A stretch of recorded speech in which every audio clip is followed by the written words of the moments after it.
Hello everyone, myself Shailesh Sharma. Welcome back to my YouTube channel, which is Shailesh Education. ये आपके सामने NCERT chemistry का पहला chapter कक्षा 10 की केमिस्ट्री का, जो कि काफ़ी इंपॉर्टेंट चैप्टर है, केमिकल रिएक्शन और इक्वेशन चैप्टर।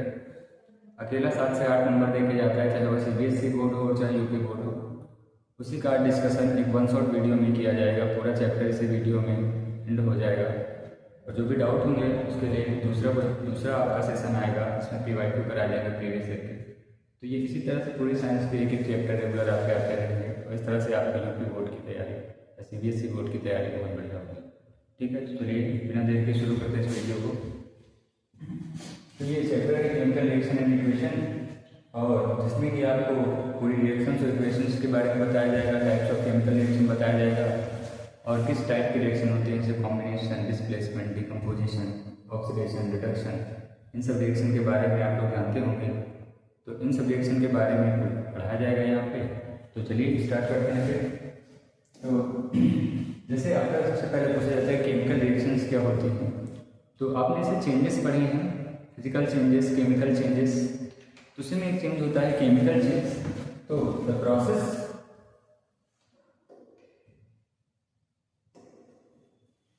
ऐसी प्रोसेस जिसमें केमिकल चेंज होती है उसको आप केमिकल रिएक्शंस बोलते हैं। केमिकल चेंज का मतलब उसका कंपोजिशन बदल जाता है, किसी की स्टेट चेंज हो सकती है, तो और भी बहुत सारे हैं जिनको आप पढ़ेंगे इसमें। तो किसी में केमिकल चेंजेस हो जाए, केमिकल एकदम बदल जाए उसका, किसी में स्टेट बदल जाए, मान लीजिए उसका पहले आपने लिक्विड लिया था गैस हो जाए, तो ऐसे बहुत सारे प्रोसेस हो सकती हैं। तो अगर केमिकल रिएक्शन हुई है, इसको पहचानना हो केमिकल रिएक्शन हुई है कि नहीं हुई, तो उसको कैरेक्टरिस्टिक कैसे पता करेंगे, तो इसके अलग अलग तरीके हैं। सबसे पहले जैसे मान लीजिए चेंज इन कलर।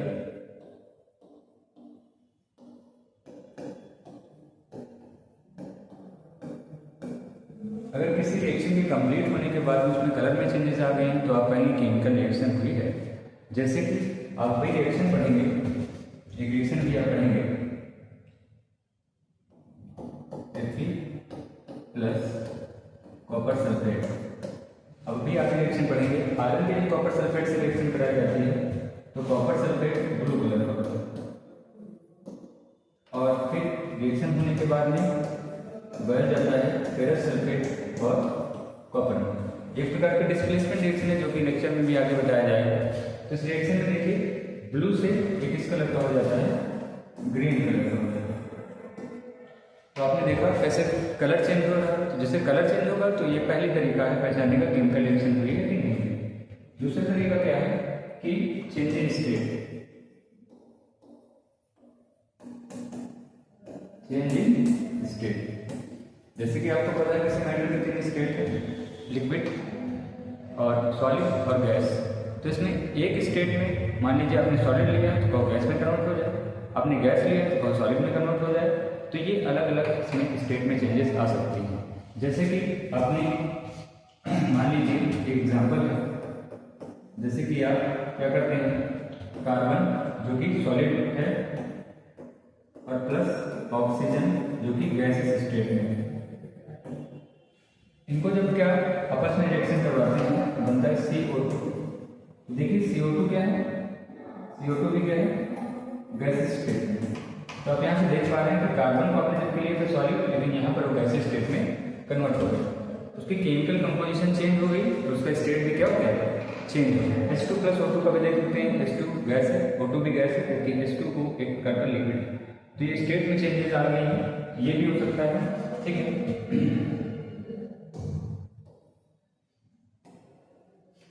अगला आता है आपने कलर का चेंज देख लिया, स्टेट का चेंज देख लिया, चेंजिंग टेम्परेचर। चेंजिंग टेम्परेचर नहीं, यहाँ देखिए इसमें आप चेंजिंग टेम्परेचर तो भी आगे नहीं लोग देखेंगे, अभी आप देख लीजिए changing colour formation of precipitate. तभी आप पहले देखिए इसमें क्या एक प्रेसिपिटेट बनता है, तो आप क्या देखेंगे, फॉर्मेशन ऑफ प्रेसिपिटेट। तो मान लीजिए क्या हो रहा है, प्रेसिपिटेट बन रहा है। किसी रिएक्शन में भी डबल डिस्प्लेसमेंट रिएक्शन को देखेंगे आप, डबल डिस्प्लेसमेंट रिएक्शन को प्रेसिपिटेशन रिएक्शन भी कहते हैं। उसमें क्या होता है, कोई इनसॉल्युबल पार्टिकल बन जाता है। इनसॉल्युबल पार्टिकल जो होता है वो सोल्यूशन में नीचे आकर के बैठ जाता है, उसको आप प्रेसिपिटेट बोलते हैं। क्या बोलते हैं? प्रेसिपिटेट बोलते हैं। तो ये रिएक्शन पहचानने का तरीका क्या है? Change in colour, change in state और फॉर्मेशन ऑफ प्रेसिपिटेट।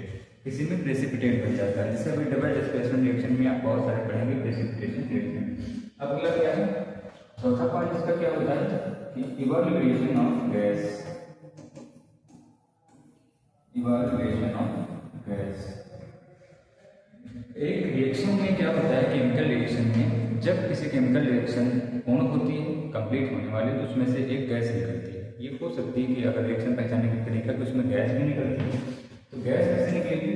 तो आपने देखा होगा कि अभी आप मेटल नॉन मेटल रिएक्टर है, उसमें आप देखेंगे जब किसी मेटल की रिएक्शन, जैसे ये मान लीजिए आयरन की रिएक्शन जब एसिड से कराई जाती है, जैसे कि H2SO4 हमने एक एसिड ले ली, तब क्या हो जाता है कि आयरन सल्फेट बन जाता है और इसके साथ एक गैस निकलती है, जिसको आप कहते हैं हाइड्रोजन गैस। तो हाइड्रोजन गैस भी निकल जाती है। तो ये कुछ चीजें हैं जो आपने देखी। केमिकल रिएक्शन क्या होता है? The process of chemical change is known as chemical reaction. किसी में केमिकल चेंज हो रहा है तो उस प्रोसेस को आप केमिकल रिएक्शन बोलते हैं। और किसी केमिकल रिएक्शन को आपको पहचानना है कि केमिकल रिएक्शन कैसी होती है या कैसे पहचानेंगे केमिकल रिएक्शन हुई है कि नहीं है। तो ये कुछ पॉइंट है, एक पॉइंट और आप याद करेंगे। कलर, अगर कहीं कलर चेंज हो रहा है तब रिएक्शन हो रही है, स्टेट चेंज हो रहा है तब कलर, तब आपने क्या हुआ रिएक्शन में प्रेसिपिटेट बनना है। किसी रिएक्शन में प्रेसिपिटेट बनना है तब वो प्रकार से रिएक्शन हुई है। इवोल्यूशन ऑफ गैस, अगर किसी रिएक्शन में गैस इवॉल्व हो रही है तो ये भी एक प्रकार का क्या है, केमिकल रिएक्शन। चलिए नेक्स्ट पेज पे बनते हैं, आप लोग इसको लिख सकते हैं, ठीक है। तो देखिए नेक्स्ट क्या है, चेंज इन टेम्परेचर। अब एक पॉइंट और है, यहाँ नहीं लिखा है, क्या हो रहा है, चेंज इन टेम्परेचर। तो मान लीजिए आपने क्या किया है, चेंज इन टेम्परेचर। अगला पॉइंट यहाँ बी पे लिखा है, इसको आपने कहा चेंज इन टेम्परेचर। अगर टेम्परेचर का चेंज हो रहा है, मान लीजिए रिएक्शन के पहले टेम्परेचर कुछ और था, रिएक्शन के बाद टेम्परेचर कुछ और है, तो फिर तो भी आप कहेंगे कि रिएक्शन में क्या हुई, एक रिएक्शन हुई।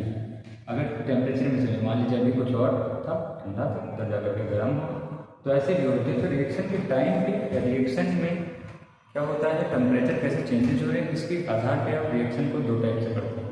दो टाइप की रिएक्शन केवल हीट के बेसिस पर पढ़ी जाती हैं, जिनको आप कहते हैं एक्सोथर्मिक रिएक्शन। एक है एक्सोथर्मिक रिएक्शन और एक है एंडोथर्मिक रिएक्शन। तो एक्सोथर्मिक रिएक्शन क्या होती है, एक्सोथर्मिक रिएक्शन होती है, देखिए इसको आप कहते हैं reaction in which heat is evolved। ऐसे रिएक्शन जिसमें हीट क्या होती है, निकलती है, ऐसे रिएक्शन जिसमें ऊर्जा निकलती है, उसको आप कहते हैं कौन से पीरियड, एक्सोथर्मिक रिएक्शन बोलते हैं, एक्सोथर्मिक रिएक्शन बोलते हैं। जैसे आपके सामने एक एग्जांपल आ रहा है, एग्जांपल क्या है कि जब आप CaO का मतलब क्विक लाइन का मतलब चूना है, और चूने में जब आप क्या मिला देते हैं, वाटर, क्या मिलाते हैं, वाटर मिला देते हैं, तब क्या बनता है, तब बनता है CaOH का फुल प्लस, और इसके साथ में हीट भी इवॉल्व होती है। तो इसके साथ में क्या होती है, हीट इवॉल्व होती है। तो अगर रिएक्शन में हीट निकली, आपने देखो चूने में जब पानी मिलाते हैं तो क्या होता है, उससे हीट निकलती है, गर्म हो जाता है वो बर्तन, तो उसको आप क्या कहते हैं, एक प्रकार की एक्सोथर्मिक रिएक्शन। समझ में आ रही है। एसिड का डाइल्यूशन, वो भी एक प्रकार का क्या है, dilution of acid, dilution of acid. ये भी आप याद रखें, बहुत एग्जाम्पल इंपॉर्टेंट है। ये एक प्रकार की एक्सोथर्मिक रिएक्शन है, ये भी एक एक्सोथर्मिक रिएक्शन है।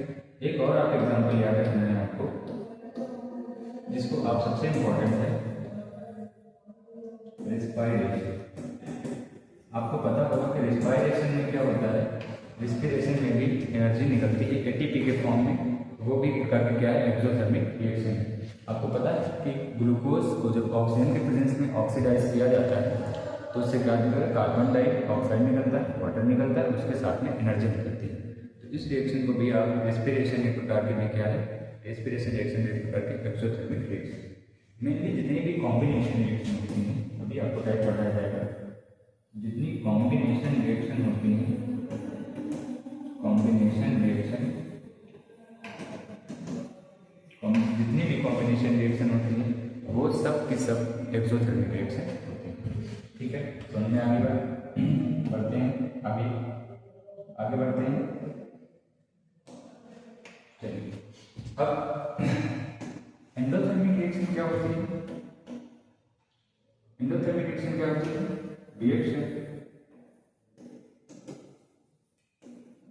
लोग एक एक चीज को नोट करते चलिएगा। Reaction in which heat is required। ऐसे रिएक्शन जिसमें हीट की आपको क्या पड़े, हीट की जरूरत है, और जिसमें आपको हीट को लगाना पड़ता है, तो उसको आप क्या कहते हैं, उसको आप कहेंगे एंडोथर्मिक रिएक्शन। हिंदी में कहते हैं उष्मा शोषी अभिक्रिया। तो ऐसे रिएक्शन जिसमें आपको हीट क्या करना पड़े, लगाना पड़े, हीट उसमें निकलते नहीं, लगाने पड़े, तो ऐसे रिएक्शन को आप क्या कहते हैं, एंडोथर्मिक रिएक्शन। एंडोथर्मिक रिएक्शन का सबसे फेवरेट एग्जांपल जो आपसे बहुत ज़्यादा पूछा जाता है, तो याद रखिएगा फोटोसिंथेसिस।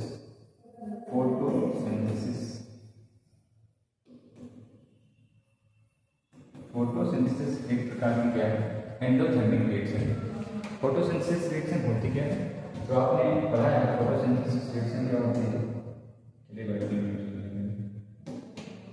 तो क्या होती है फोटोसिंथेसिस रिएक्शन? तो फोटोसिंथेसिस रिएक्शन में आपने क्या देखा है कि जब आप कार्बन डाइऑक्साइड लेते हैं और इसके साथ में आप वाटर लेते हैं और उसकी सनलाइट के प्रेजेंस में क्या बनता है, ग्लूकोज बनता है। C6H12O6 प्लस का ऑक्सीजन बनता है एज अ बाई प्रोडक्ट, इसके साथ में वाटर कुछ मात्रा में इवॉल्व। रिएक्शन को जो बैलेंस करते हैं, तो 6 प्लस का यहाँ पर 12, तो यहाँ पर 6O2, तो ये बनता है। ये फोटोसिंथेसिस रिएक्शन है जो कि किस प्रकार की, एंडोथर्मिक रिएक्शन है, क्योंकि इसमें आपने हीट सनलाइट के रूप में हीट इसको दिया। और याद रखिएगा जितनी भी डीकम्पोजिशन रिएक्शन आएंगी, अभी आगे पढ़ाया जाएगा आपको, जितनी भी डीकम्पोजिशन रिएक्शन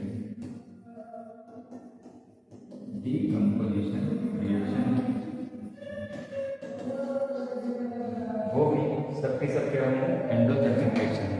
अभी आपको बताया जाएगा कि एंडोथर्मिक रिएक्शन में पढ़ाया जाएगा कौन कौन से एग्जाम्पल है। फोटो डिकम्पोजिशन है, और हीट जिसमें लाइट लिया जाता है उसको फोटो डिकम्पोजिशन, इसमें हीट लिया जाता है थर्मो डिकम्पोजिशन, इसमें इलेक्ट्रिक करंट लिया जाता है उसको आप इलेक्ट्रोलाइटिक डिकम्पोजिशन या फिर इलेक्ट्रोलिसिस बोलते हैं। ये आपके सामने हमने क्या बताया, पूरा आपने पढ़ लिया रिएक्शन के पहचानने के तरीके क्या हैं और उसके कौन कौन से टाइप। तो ये टेम्परेचर में चेंज, तो उस टाइप से आप 2 प्रकार के रिएक्शन पढ़ते हैं, बहुत इंपॉर्टेंट है। सीबीएसई बोर्ड चाहे बोर्ड, उन सब के लिए बहुत इंपॉर्टेंट है।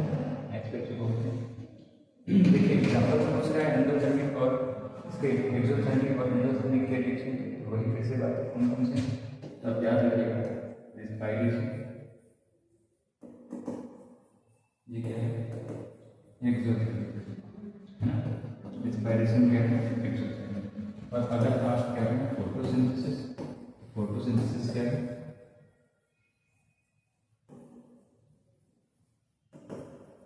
फोटोसिंथेसिस क्या है, ये एक्सो और ये एंडो।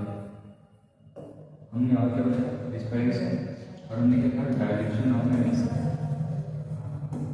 डायरेक्शन ऑफ एनर्जी बहुत इंपॉर्टेंट है। इसके बाद में इसके अलावा डीकम्पोजिशन ऑफ वेजिटेबल में ऑब्लिक का उदाहरण है ना।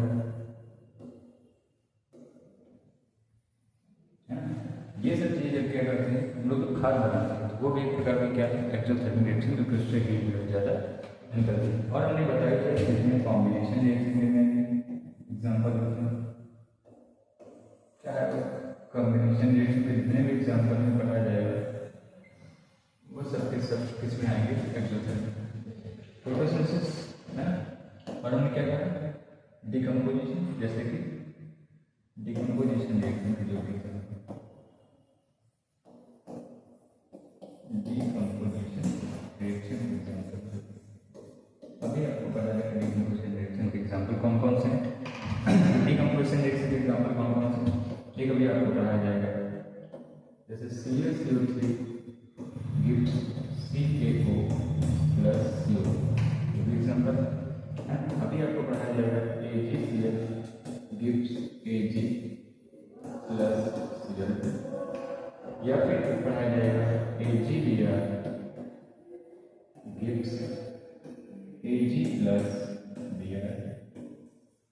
ऐसे बहुत सारे और रिएक्शन है जिनको आप पढ़ेंगे डिकम्पोजिशन रिएक्शन, ठीक है। तो इसको आप नोट करना चाहें याद कर लीजिए, रोके वीडियो को पास करके या फिर आप लेवल पर करके पढ़ सकते हैं इसको, ठीक है। नेक्स्ट देखिए केमिकल इक्वेशन क्या होती है। केमिकल रिएक्शन तो आप जानिए, केमिकल रिएक्शन केमिकल एजेंट को बोलते हैं। केमिकल इक्वेशन क्या होता है, तो केमिकल इक्वेशन याद रखिए, केमिकल रिएक्शन को सिंबलिक फॉर्म में रिप्रेजेंट करना। तो आप क्या बोल सकते हो, रिप्रेजेंटेशन है, क्या बोलेंगे,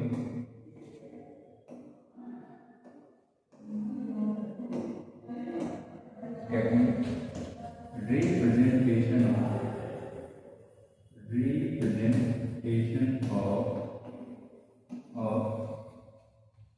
केमिकल रिएक्शन तो केमिकल रिएक्शन को आप किसके फॉर्म में, सिंबलिक फॉर्म, इन अ सिंबलिक फॉर्म।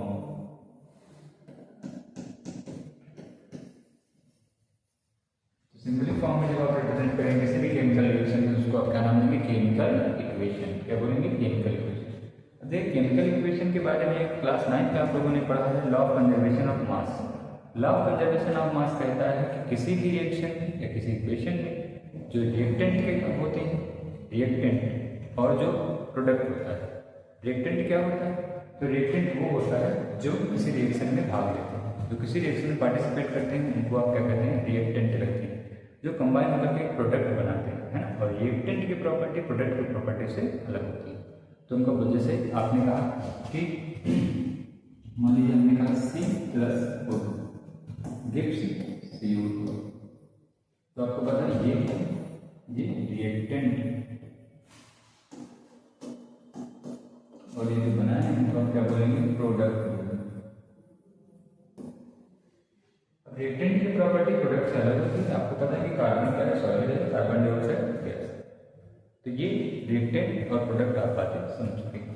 अब देखिए एक केमिकल जो इक्वेशन या रिएक्शन होती है उसको बैलेंस फॉर्म में होना चाहिए, है। मतलब बैलेंसिंग का मतलब क्या है कि law of conservation of mass कहता है, क्लास 9 में आपने इसको पढ़ा, law of conservation of mass.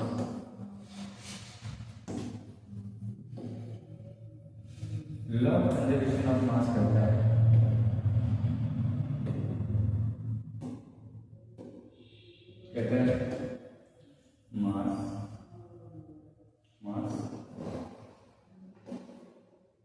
mass neither be created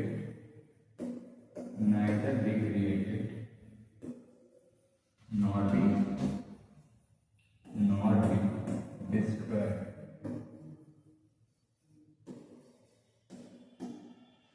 तो कोई केमिकल ये law of conservation of mass कहता है कि मास को ना तो बनाया सकता है और ना ही समाप्त कर सकता है। इसमें होता क्या है, द नंबर ऑफ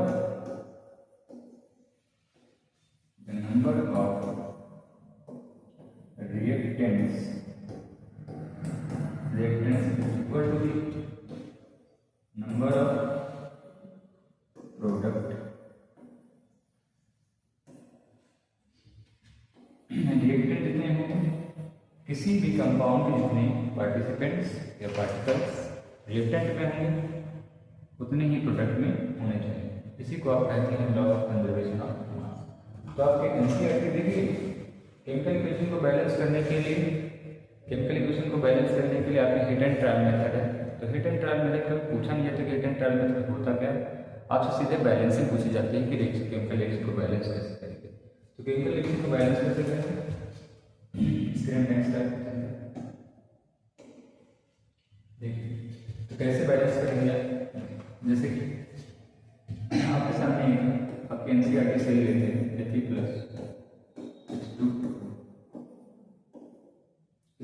स्टील, मतलब कि ये गैस स्टेट और ये सॉलिड स्टेट। अब इससे बनता क्या है, इससे बनता है Fe3O4 प्लस हाइड्रोजन।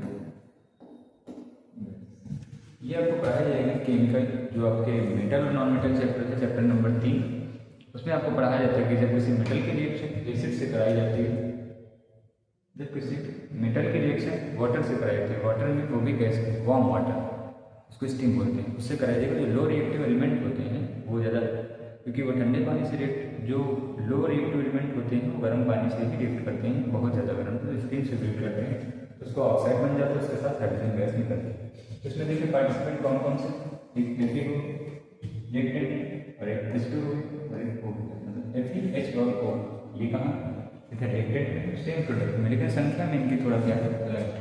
जैसे कि यहाँ पर देखिए Fe1 यहाँ पर 3, ठीक है, ध्यान समझेंगे। Fe यहाँ पर 1 यहाँ पर 3, ऑक्सीजन यहाँ पर 1 और ऑक्सीजन यहाँ पर 4। तो हम लोग क्या करते हैं, सबसे पहले सबसे बड़ी संख्या को उठाते हैं, सबसे बड़े नंबर्स को उठाते हैं, सबसे बड़ा नंबर सब। जैसे कि इसमें आप देखते हैं कि दोनों मिलकर के ऑक्सीजन सबसे बड़ा नंबर, ऑक्सीजन इधर 4 इधर 1, तो यहाँ पे आप लगा देंगे 4 से यहाँ कर देंगे और लिखेंगे Fe प्लस का OH2। वैसे हिट एंड ट्रायल मेथड कहता है कि इसको आप ऐसे बंद कर लेते हैं ताकि इसके अंदर कुछ नहीं होगा, है ना। और यहाँ पर Fe3O4, इसको भी आप करके में ऐसे बंद कर लेंगे और प्लस हाइड्रोजन को भी करके बंद कर लेते हैं, हिट एंड ट्रायल मेथड कहता है, ठीक है। तब इसमें देखते हैं, देखिए हाइड्रोजन कितना है 4 और यहाँ पर 4, तो यहाँ पर देखिए ऑक्सीजन तो 8 है और यहाँ पर ऑक्सीजन कितने हैं, हाइड्रोजन 8 है और यहाँ पर हाइड्रोजन 2, तो यहाँ पर आप 4 से मल्टीप्लाई करें, कितना हो जाएगा 4, यहाँ पर 4, 8 हाइड्रोजन हो गए और ऑक्सीजन कितने 4, यहाँ पर 4 ऑक्सीजन बैलेंस हो गए। तो इसको आप यहाँ लगा करके कहाँ लगाएंगे, यहाँ लगा करके अपना लगाएंगे, ठीक। इस तरह से आप बैलेंस कर सकते हैं और बहुत सारे रिएक्शन जिनको बैलेंस करिए, जैसे कि N2 plus H2 gives NH। अब इसको आपको बैलेंस करना तो बड़ा इजी है, देखिए N2 यहाँ पर हाइड्रोजन 3, पहले हाइड्रोजन को बैलेंस करें, यहाँ पर देखिए नाइट्रोजन लिखते हैं 2 और यहाँ पर हाइड्रोजन लिखते हैं 3, यहाँ पर 2, 3 और 2 को बैलेंस करना, तो यहाँ पर कितना लगाना, ये हो जाएगा 6, यहाँ कितना लगाना पड़ेगा 2, तो हाइड्रोजन कितना होगा 6, अब टू नाइट्रोजन, यहाँ पर नाइट्रोजन कितना होगा N2 plus 3H2 gives 2 N6। देखो नाइट्रोजन को बैलेंस हो गया हाइड्रोजन। ये हाइब्रिड प्रोसेस अमोनिया के प्रिपरेशन की मेथड। तो ये कुछ हो गया। नेक्स्ट पेज पे चलते हैं हम लोग। देखिए अब यहाँ से इम्पोर्टेंट स्टार्ट पे, बहुत ज़्यादा इम्पोर्टेंट है, यहाँ से एक एक लाइन बहुत ज़्यादा इम्पोर्टेंट है। Types of chemical reaction. Chemical reaction के टाइप्स, कितने प्रकार की रिएक्शंस होती हैं। तो सबसे पहला टाइप सबसे इम्पोर्टेंट है कॉम्बिनेशन रिएक्शन। देखिए कॉम्बिनेशन रिएक्शन में क्या करना है, combination reaction when two or more than two reactants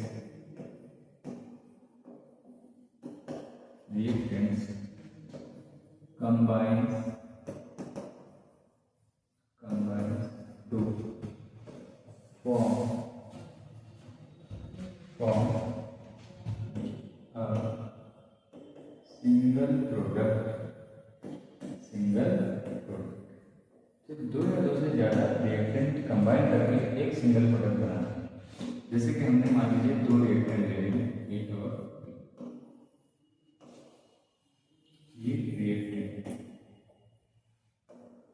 उन्होंने क्या किया, कंबाइन किया और बना लिया सिंगल प्रोडक्ट, जिसको आपने कह दिया ए और बी कंबाइन करके ये बन गया प्रोडक्ट। ये क्या है, reactant. when two are more than two reactant, दो भी रिएक्टेंट हो सकते हैं, दो से ज़्यादा भी रिएक्टेंट, लेकिन प्रोडक्ट क्या बनेगा, सिंगल प्रोडक्ट बनेगा, उसी को आप कहते हैं combination reaction.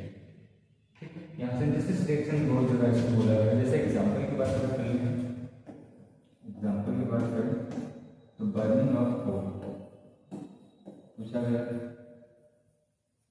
Burning of coal कौन सी reaction, burning of coal is an example of combination reaction. Burning of coal का मतलब है carbon plus oxygen gives CO2, ठीक है। या फिर बर्निंग ऑफ नेचुरल गैस, यदि एग्जाम्पल से करें, ठीक है, बर्निंग ऑफ नेचुरल गैस का मतलब CH4, ये भी उसी का एग्जाम्पल, ठीक है। आप देखेंगे N2 plus 3H2 gives 2NH3, ये भी एग्जाम्पल किसका, ये भी एग्जाम्पल क्या, ये हैबर प्रोसेस से कैसे आप अमोनिया बनाते हैं, ये अमोनिया है। हैबर प्रोसेस से आप कैसे अमोनिया बनाते हैं, ये करें।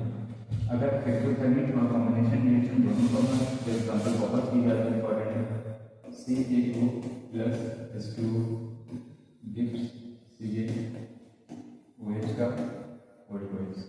ये कुछ आपके सामने कॉम्बिनेशन रिएक्शन के बारे में। कॉम्बिनेशन रिएक्शन क्या होती है, when two or more than two reactants combine to form a single product। जब दो या दो से ज़्यादा रिएक्टेंट कंबाइन करके सिंगल प्रोडक्ट बनाते हैं तो उसको आप कॉम्बिनेशन रिएक्शन कहते हैं। इसके एग्जांपल्स हैं, देखो C+O2 CO2 इंटू प्लस 3 और CO प्लस COH का होल करते हैं, इसको आप कहते हैं क्विक लाइन, क्या बोलते हैं, क्विक लाइन, और इसको आप क्या बोलते हैं, लाइन वाटर। इस पर बेस्ड आपकी NCERT में एक एक्टिविटी भी है जिसमें बोला जाता है कि कैल्शियम ऑक्साइड में जब वाटर मिलाते हैं तो क्या होता है, टेम्परेचर रेज करता है तो बर्तन क्या हो जाते हैं, पॉट होता है वो क्या हो जाता है, गर्म हो जाते हैं। ठीक है, इसको आप नोट कर सकते हैं। नेक्स्ट क्या है, डिकम्पोजिशन रिएक्शन, एकदम उल्टा होता है कॉम्बिनेशन रिएक्शन। कॉम्बिनेशन लगभग में सभी कॉम्बिनेशन रिएक्शन एक्सोथर्मिक रिएक्शन के भी एग्जाम्पल होते हैं। डिकम्पोजिशन रिएक्शन क्या होती है, जैसे हमने अभी कॉम्बिनेशन रिएक्शन में आपको बताया कि दो या दो से ज़्यादा रिएक्टेंट कंबाइन करके सिंगल प्रोडक्ट बनाते हैं, वैसे डिकम्पोजिशन रिएक्शन में आप क्या सुनेंगे, सिंगल रिएक्टेंट क्या होता है, एक से ज़्यादा प्रोडक्ट बना सकता है, उसको आप क्या कहते हैं, डिकम्पोजिशन। जैसे आपने क्या कहा, single reactant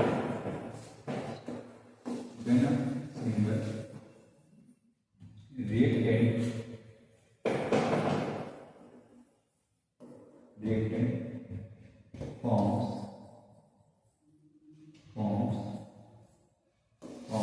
two or more than two products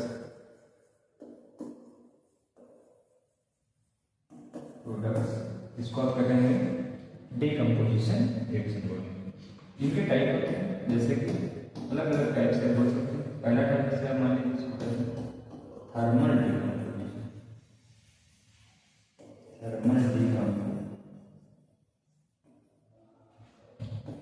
thermal decomposition, thermal decomposition में क्या होता है, आपको हीट देंगे,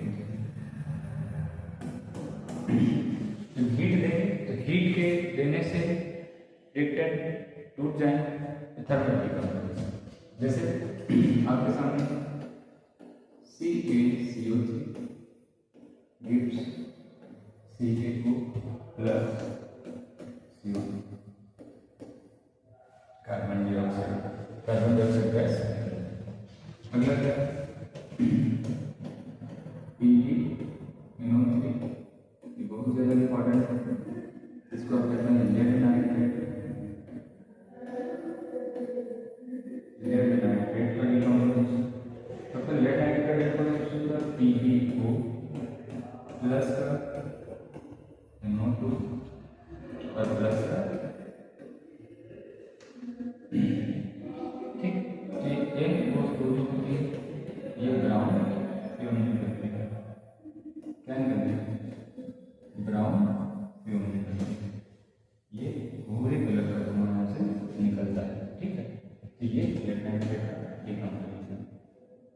और फिर आप एक और डिकम्पोजिशन बनाना है PbSO और फेरस सल्फेट का डिकम्पोजिशन बनता है Fe2O3 plus SO2 plus SO3 ये बन जाएगा। ठीक है, ये भी फेरस सल्फेट का डिकम्पोजिशन होता है। ठीक है, ये तो अभी देखते हैं थर्मल डिकम्पोजिशन के बाद में आपकी बारी आती है। तो थर्मल डिकम्पोजिशन के बाद में आपको क्या है, अब आपने हीट दे दी, हीट के बाद में आपको क्या देना है,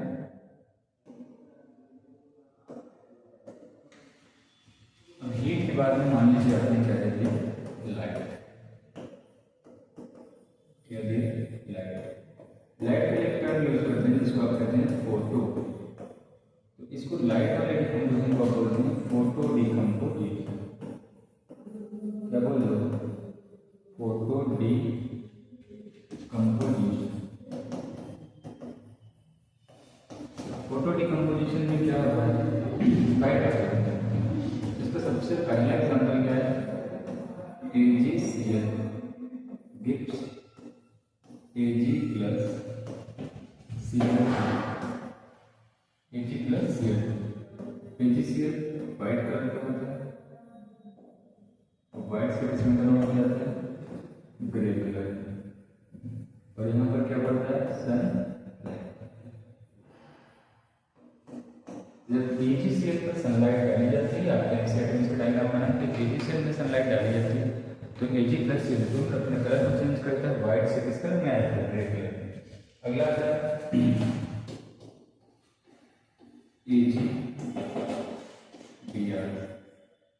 AgBr क्या करता है, Ag प्लस Br में कन्वर्ट करता है। इस रिएक्शन का यूज ब्लैक एंड व्हाइट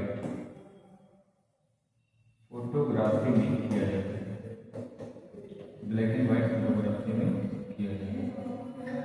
या आपकी एनसीईआरटी के लाइन इसके अंदर बोलते हैं AgBr Ag प्लस Br में टूट जाता है। तो ये तो हो गई कौन सी, फोटो डिकम्पोजिशन की। ठीक है, अब नेक्स्ट पे आते हैं फोटो डिकम्पोजिशन। फोटोसिंथेसिस पे आप याद रखिएगा, फोटो डिकम्पोजिशन ही है फोटोसिंथेसिस भी आपके प्रकार की फोटो डिकम्पोजिशन रिएक्शन के अंदर होता है। ठीक है, नेक्स्ट पे आते हैं फोटो डिकम्पोजिशन। ये हो थर्ड इलेक्ट्रोलिसिस या इलेक्ट्रोलिटिक डिकम्पोजिशन। अब देख रहे हैं यहाँ पर सिंगल टेंट है और उससे एक से ज्यादा प्रोडक्ट बन रहे हैं इस टाइप, इसलिए कौन सी रिएक्शन, डिकम्पोजिशन। उसका टाइप प्रोग्राम पहला टाइप हमने कौन सा पढ़ा है, पहला टाइप हमने पढ़ा थर्मल डिकम्पोजिशन, दूसरा हमने पढ़ा फोटो डिकम्पोजिशन, तीसरा टाइप पढ़ा इलेक्ट्रोलिटिक डिकम्पोजिशन। इसमें क्या दिया जाता है, इलेक्ट्रिक करंट पास हो जाती है, इलेक्ट्रिक करंट पास। वाटर का फॉर्मेशन आपने देखा है H2O, जब इसको इलेक्ट्रिसिटी पास की जाती है, इलेक्ट्रिक करंट जब पास किया जाता है इस पे, इलेक्ट्रिक करंट जब पास करते हैं तो H2 कितना टूट जाएगा, H2 और प्लस का H2 पर चार्ज जो भी होगा प्लस चार्ज होगा, तो ये किसकी तरफ बैकवर्ड की तरफ, ये प्लस चार्ज प्लस माइनस की तरफ जाएगा, तो माइनस का मतलब कितना जाएगा,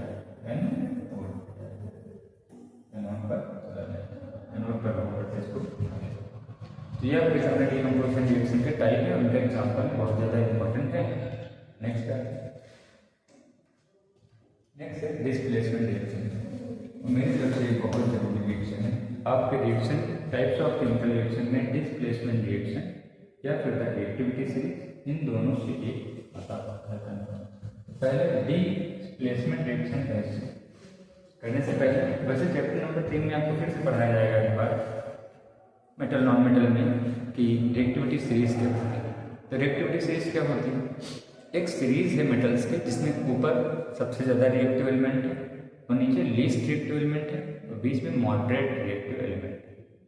आपको बताया जाएगा कि जो ऊपर के एलिमेंट वो ठंडे पानी से भी रिएक्शन कर लेते हैं, और जो बीच वाले उनके लिए थोड़ा हीट करना पड़ता है, और जो सबसे नीचे वाले वो नहीं रिएक्ट करते भी हैं तो बहुत ज़्यादा गर्म करना पड़ता है, या स्टीम से रिएक्शन करनी पड़ती है। पहले हम रिएक्टिव की सीरीज बनाते हैं।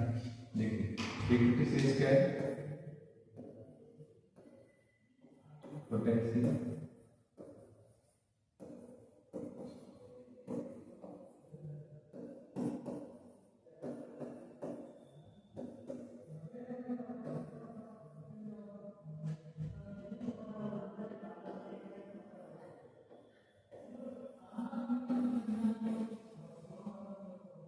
ये है आपकी रिएक्टिविटी सीरीज, ये आपकी रिएक्टिविटी सीरीज, रिएक्टिविटी सीरीज मतलब इसी से आप ध्यान रखें कौन ज़्यादा रिएक्टिव। जो ऊपर के हैं इनको आप इसको याद करने की ट्रिक क्या है, कटरीना ने कार मांगी, अल्टो जेन फरारी, फिर भी है क्यों मिली सिल्वर पड़ी। तो कटरीना ने कार मांगी, अल्टो जेन फरारी, फिर भी है क्यों मिली सिल्वर ऑडी। ऐसे एक ट्रिक आप याद कर सकते हैं। कटरीना ने क्या मांगा है, अल्टो जेन और फरारी, लेकिन उसको क्या मिली, सिल्वर और ऑडी। यहाँ पर जी को आप याद रखें, जीरो। कटरीना ने कार मांगी, अल्टो जेन फरारी, फिर भी है क्यों मिली सिल्वर और ऑडी। सिल्वर मतलब एजी, ऑडी मतलब ए। तो ऐसे पहचानते हैं। जो ऊपर वाले हाई रिएक्टिव एलिमेंट हैं वो लेस रिएक्टिव एलिमेंट को उसके कंपाउंड से डिस्प्लेस कर देते हैं, इसी को आप डिस्प्लेसमेंट रिएक्शन बोलते हैं। तो डिस्प्लेसमेंट रिएक्शन क्या होती है, in a chemical reaction, in a chemical reaction high reactive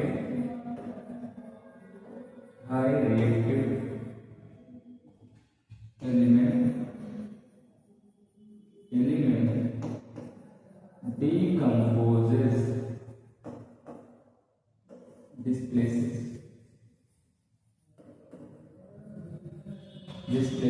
less reactive element from their compound। उसके कंपाउंड से जो हाई रिएक्टिव एलिमेंट है लेस रिएक्टिव एलिमेंट को उसके कंपाउंड से डिस्प्लेस कर देता है। तो इसको आप क्या कहते हैं, डिस्प्लेसमेंट रिएक्शन। जैसे एग्जांपल, वही पुराना फेमस एग्जांपल कौन सा है, blue colour to green colour, iron plus copper sulphate gives FeSO4 plus hydrogen plus. अब देखिए कॉपर सल्फेट से यहाँ से Cu गायब हो गया और Fe क्या है, आगे बढ़ गया। अब इस केमिकल रिएक्टिविटी सीरीज में आप देखेंगे कि Fe ज्यादा रिएक्टिव है कि Cu ज्यादा रिएक्टिव है। तो आपने देखा क्या, Fe ज्यादा रिएक्टिव है और Cu कम रिएक्टिव है। तो Fe ने Cu को क्या कर दिया, डिस्प्लेस कर दिया है। तो Fe क्या है, हाई रिएक्टिव, और ये क्या है, लेस रिएक्टिव। तो लेस रिएक्टिव हाई रिएक्टिव ने उसका स्थान ले लिया, और इस टाइप के रिएक्शन को क्या कहते हैं, डिस्प्लेसमेंट रिएक्शन। और इसका कलर कैसा होता है, पहले बता चुके हैं, इसका कलर है ब्लू, और इसका ग्रीन या फिर आप इसको पेल ग्रीन बोलते हैं, ग्रीन या फिर पेल ग्रीन कलर में ये कन्वर्ट हो जाता है। ठीक, नेक्स्ट आपके एनसीईआरटी में ये भी है, एक और एनसीईआरटी में कि जब आप जिंक HCl से रिएक्शन कराते हैं, जिंक के जो दाने होते हैं उनके रिएक्शन आप HCl से कराते हैं, तो बन जाता है ZnCl2 और प्लस हाइड्रोजन। ये भी क्या होता है, निकल जाएगा। अब आप देख रहे हैं यहाँ पर जिंक यहाँ आकर बैठ गया, हाइड्रोजन उसने क्या कर दिया, डिस्प्लेस कर दिया। तो जिंक और हाइड्रोजन में कौन ज़्यादा रिएक्टिव है, जिंक।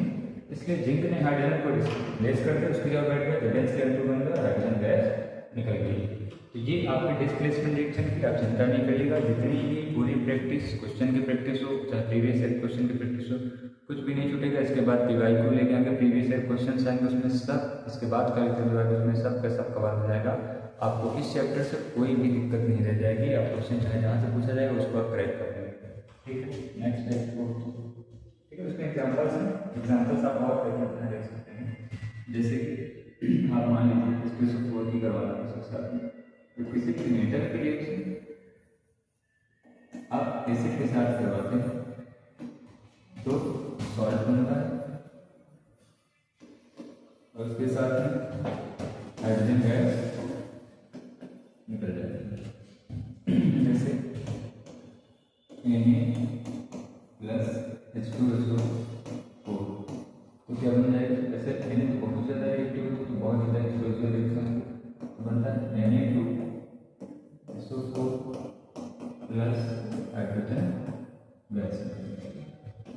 अब मान लीजिए आप और भी बोले लेंगे, जैसे zinc plus H2SO4 gives ZnSO4 plus hydrogen. अब मान लीजिए Hg प्लस कॉपर सल्फेट, तो आपको क्या लग रहा है कि Hg तो देखेंगे Hg और कॉपर में, देखो Hg और कॉपर में कौन ज़्यादा है, तो कॉपर ज़्यादा रिएक्टिव और Hg कम रिएक्टिव। ध्यान देखिएगा, कॉपर ज़्यादा reactive, Hg less reactive, copper ज़्यादा। कॉपर जब डिस्प्लेस करने जाएगा तो करने खा जाएगा तो क्या है, डिस्प्लेस नहीं। तो यहाँ पर देखिए Hg इसके पास क्या डिस्प्लेस करें, लेकिन ये ज़्यादा रिएक्टिव तो इसलिए इसको आप क्या करेंगे, नो रिएक्शन। क्या बोल देंगे, नो रिएक्शन। यहाँ पर रिएक्शन है तो आपको ध्यान देना है, रिएक्टर की सीरीज को ध्यान रखना है कि कहीं पर लेस रिएक्टिव को डिस्प्लेस कर सकता है लेकिन हाई रिएक्टिव को डिस्प्लेस नहीं कर सकता। और बहुत साइड है देखिए डबल डिस्प्लेसमेंट रिएक्शन क्या होती है, इंपॉर्टेंट है। ठीक है, तो डबल डिस्प्लेसमेंट रिएक्शन क्या होती है, डबल डिस्प्लेसमेंट रिएक्शन को प्रेसिपिटेशन रिएक्शन कहते हैं। ठीक, डबल डिस्प्लेसमेंट रिएक्शन को क्या कहते हैं, प्रेसिपिटेशन रिएक्शन कहते हैं। तो chemical reaction in two reactants react by exchanging of ions is called. देखिए किसी भी रिएक्टेंट में दो आयन होते हैं, एक को आप बोलते हैं क्या, एक को आप बोलेंगे, मान लीजिए हमने एक रिएक्शन ले ली BaCl2 प्लस Na2SO4, जैसे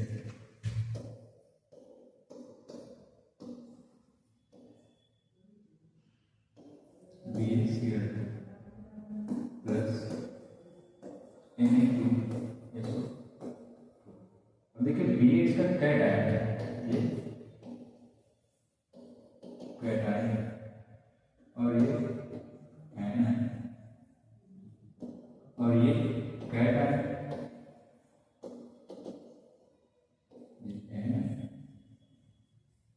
तो आपस में क्या हो जाएंगे, एक्सचेंज हो जाएंगे।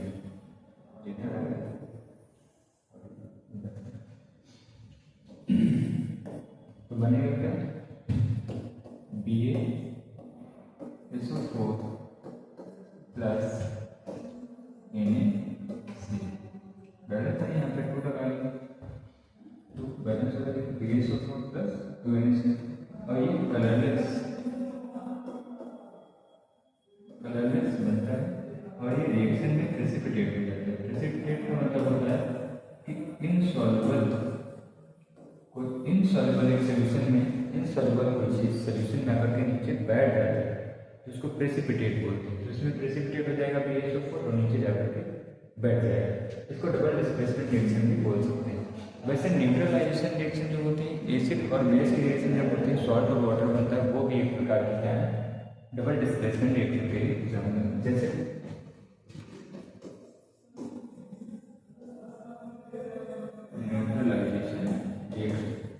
न्यूट्रलाइजेशन रिएक्शन में जैसे मान लीजिए हमने ले HCl प्लस का NaOH, एसिड है ये बेस, तो क्या बन जाएगा NaCl प्लस वाटर। यहाँ पर भी क्या होगा, इसमें इसको और Cl ये आपस में क्या होगा, एक्सचेंज हो गए। ये एक प्रकार के डबल डिस्प्लेसमेंट रिएक्शन का एग्जाम्पल। डबल डिस्प्लेसमेंट रिएक्शन क्या होता है, जिसमें आयन्स आपस में एक्सचेंज कर जाते हैं, वो चाहे कैटायन तो तो जगह पे लेस रिएक्टिव हाई रिएक्टिव आपस में डिस्प्लेस हो जाएंगे, है ना। तो ये क्या हो गई डबल डिस्प्लेसमेंट रिएक्शन का एग्जाम्पल, ठीक है, डबल डिस्प्लेसमेंट रिएक्शन का एग्जाम्पल। अगली रिएक्शन आती है ऑक्सीडेशन रिएक्शन। ऑक्सीडेशन रिएक्शन और ये रिडक्शन रिएक्शन बहुत इंपॉर्टेंट है। देखिए ऑक्सीडेशन रिएक्शन क्लास 10 के लेवल पे इतनी है कि ऑक्सीडेशन रिएक्शन क्या होती है, रिएक्शन इन विच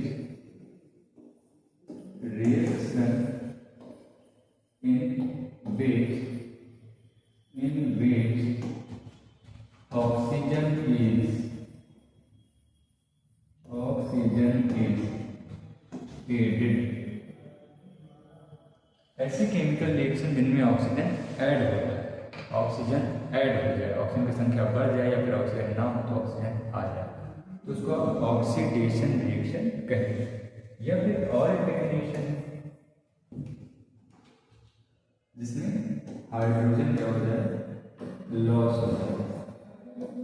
या फिर और एक रिएक्शन पूछ सकते हैं आप, gain of electron, gain of electron. तो ये भी एक प्रकार की क्या हो सकती है, बोल सकते हैं इसको आप। जैसे आपने देखा जैसे CaO प्लस, चलिए पहले देखते हैं,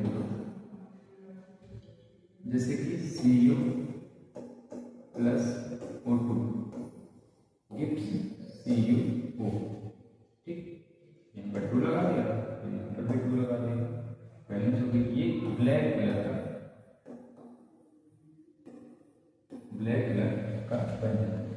अब देखिए क्या हुआ यहाँ पर, ये कार्बन यहाँ कॉपर के पास में ऑक्सीजन नहीं है, लेकिन यहाँ पर उसके पास ऑक्सीजन आ गया, तो इस रिएक्शन को आप क्या कर दोगे, ऑक्सीडेशन रिएक्शन, ऑक्सीडेशन रिएक्शन बोलिए, समझ में आएगा, ऑक्सीडेशन रिएक्शन बोलिए। देखिए ये जो गेन ऑफ इलेक्ट्रॉन ये आपके सिलेबस में वैसे है नहीं, ये बड़ी क्लास के लिए, इसके लिए ट्रिक होती है लियो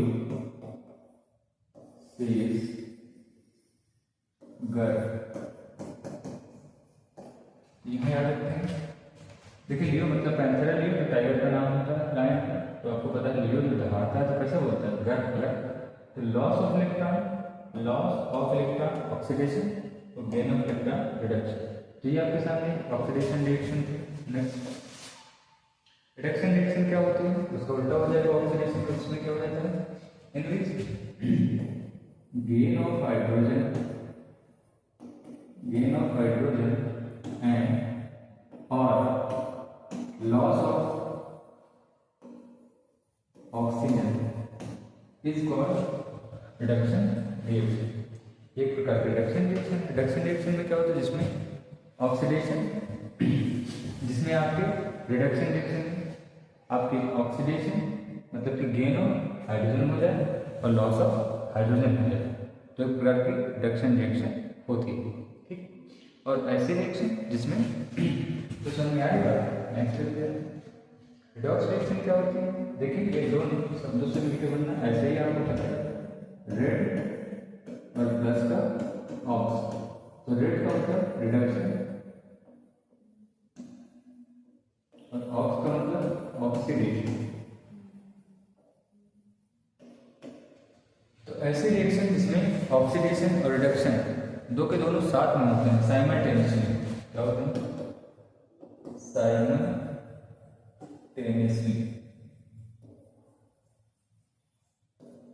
उस रिएक्शन को आप रिडॉक्स रिएक्शन कहते हैं। क्या कहते हैं, रिडॉक्स रिएक्शन कहते हैं। तो ऐसे रिएक्शन जिसमें दोनों हों उसको आप रिडॉक्स रिएक्शन का नाम देते हैं। देखिए इफेक्ट्स ऑफ ऑक्सीडेशन या फिर उसी में अभी पढ़ते हैं लोग। अब इसमें ऑक्सीडाइजिंग एजेंट,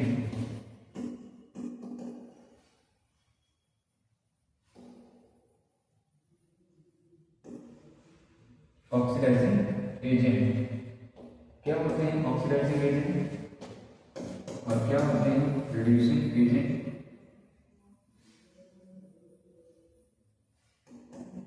तो ऐसे रिएक्शन देखिए कोई भी इंसान होता है वो अपने काम से जाना जाता है, ना कि, तो आपका पता है कि इंसान अपने नाम से नहीं जाना जाता, अपने काम से जाना जाता है। तो यहाँ पर देखिए, जैसे हम आपको पता करना है कि ऑक्सीडाइजिंग एजेंट क्या होते हैं। तो ऑक्सीडाइजिंग एजेंट क्या होते हैं, तो इन अ रिएक्शन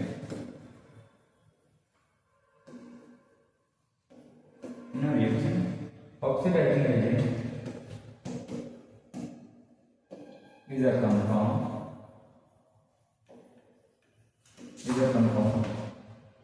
which हमने क्या कहा, काम से जाना जाएगा, which oxidize the reaction और reduce excess, मतलब वो रिएक्शन को तो ऑक्सीडाइज कर देता है लेकिन खुद क्या हो जाता है, reduces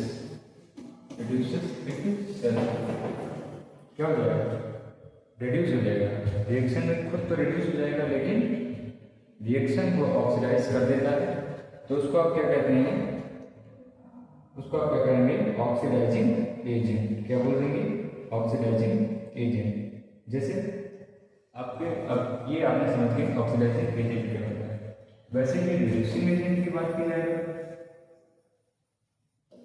रिड्यूसिंग एजेंट की बात की जाए, रिड्यूसिंग एजेंट क्या होंगे, इसमें देखिए ऑक्सीडाइजेशन, तो ये क्या हो जाएगा, रिड्यूसेस, ये रिड्यूसेस द रिएक्शन, रिएक्शन को रिड्यूस कर देंगे, लेकिन इटसेल्फ क्या हो जाएगा, खुद क्या हो जाएंगे, इटसेल्फ क्या हो जाएंगे, ऑक्सीडाइज, और खुद क्या हो जाएंगे, ऑक्सीडाइजेस, खुद ऑक्सीडाइज हो जाएंगे लेकिन रिएक्शन को रिड्यूस कर देंगे। तो रिड्यूस आ गया तो रिड्यूसिंग एजेंट।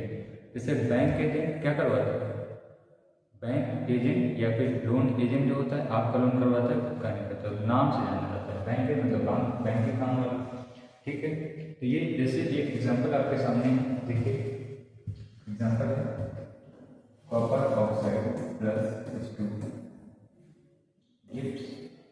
अब देखिए H2 ज़्यादा रिएक्टिव है कि कॉपर ज़्यादा रिएक्टिव है, इसके बारे में जानकारी लीजिए।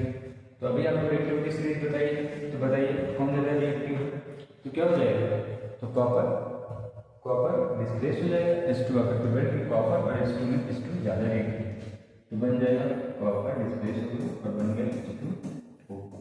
अब ऐसे रिएक्शन आते हैं तो आपको पहचानने को आता है कि रिड्यूसिंग एजेंट क्या है, ऑक्सीडाइजिंग एजेंट क्या है। तो देखिए इसमें क्या हुआ, यहाँ ऑक्सीजन था, यहाँ से ऑक्सीजन क्या हुआ, हट गया। तो ऑक्सीजन का हटना मतलब रिडक्शन,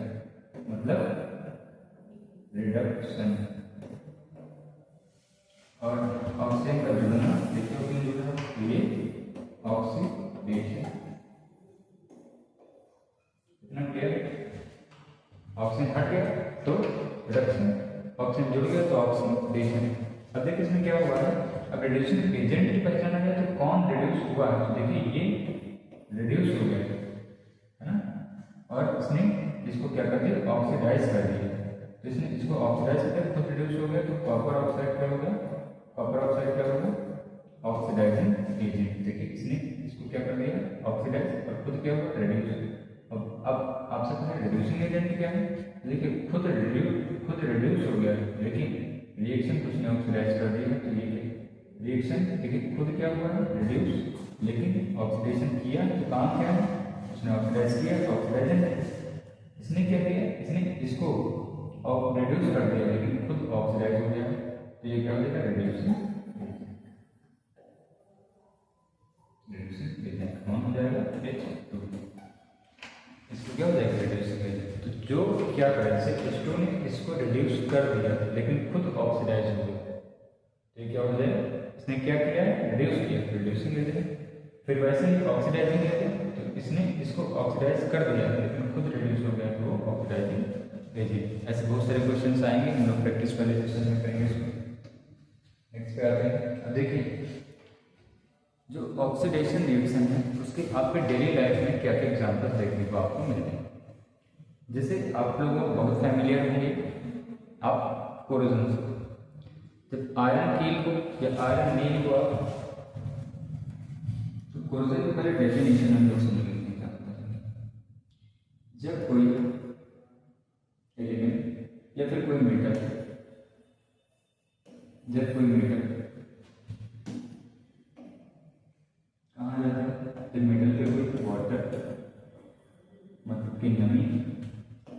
या फिर उसको ऑक्सीजन में, एयर में जब किसी मेटल को एयर में खुला छोड़ दिया जाता है, मेटल को एयर में नम जगह पर खुला छोड़ दिया तो उस पर एक लेयर बन जाती है, अनडिजायरेबल लेयर बन जाती है। अनडिजायरेबल लेयर बन जाती है तो उसको आप क्या कहते हैं, कोरोजन, और जो कि धीरे धीरे उस मेटल को समाप्त कर देती है। जैसे आपने देखा है आयरन प्लस वाटर और इसको ऑक्सीजन के प्रेजेंट छोड़ते हैं, बन जाता है Fe2O3 XH2O, जिसको आप कहते हैं रस्ट। क्या कहते हैं, रस्ट। और ये एक प्रकार के रस्टिंग भी है और कोरोजन भी। समझ में आ गया? कौन कौन से प्रिवेंशन हो सकते हैं कोरोजन के? तो गैल्वेनाइजेशन है, पेंटिंग है ना, ग्रीसिंग है। ये सब जो तरीके हैं जो प्रिवेंट करते हैं कोरोजन से बचने के लिए आपको क्या क्या उपाय बनाना, तो वो हम आपको मेटल नॉन मेटल चैप्टर में देखेंगे। रेसिडिटी क्या होता है? जब कोई ऑयली फूड,